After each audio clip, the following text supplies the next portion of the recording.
و امروز میبینیم که در کشور ما هم عیناً همین گونه جنگ بر علیه حجاب هست. اگرچه میگویند نه، ببینید این همه زنهای بلاگر تاجیک از داخل تاجیکستان بلاگری میکنند، سوداگرها رو در بازار ببینید، اینها تاجر هستند، ببخشید حجاب دار هستند، در کوچه ها زنهای حجاب هستند. آره، زنهایی که در بازار با حجابشان هستند و در کوچه و در خانه هستند یا به گپ‌های پوچ آواره هستند، زنهای حجابدار برای آنها حجابشان باقی ندارد.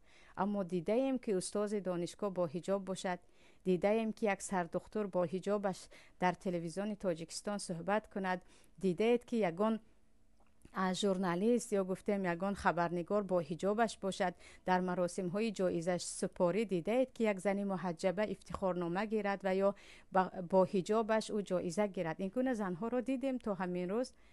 این گونه زنها رو یعنی اجازت شد که زنهای حجابدار بالاتر برایند، نه در طبقه پایانترین آنها جای دارند، آن را هم با یک مشقت و مشکلی.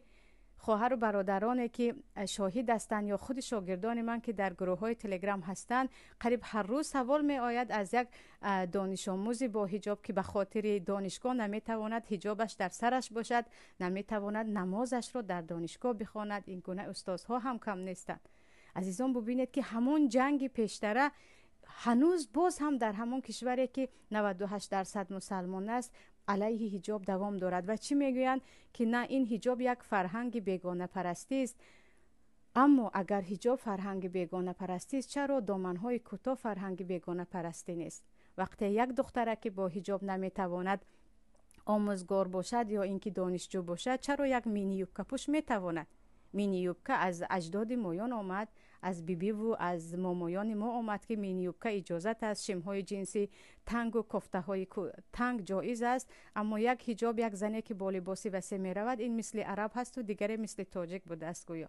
در حالی که وضربن بخمورهن علی ولیضربن بخمورهن علی جیوبهن آیت قرآن کریم است که زن مسلمان باید روسریش رو بالای گردنش بزند، باید گردن زن مسلمان پنهان باشد.